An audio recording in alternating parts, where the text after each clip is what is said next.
how to fix Facebook Messenger loading.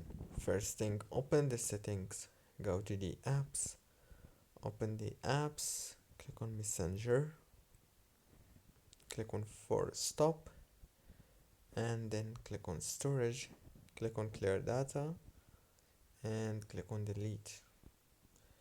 Go back, click on data usage right here. Make sure that these options are enabled, because sometimes if the network access is not enabled, this may be the problem.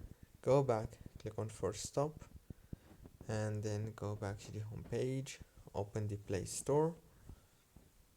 If you have iPhone, you can use the App Store, search for Messenger, and update it from here.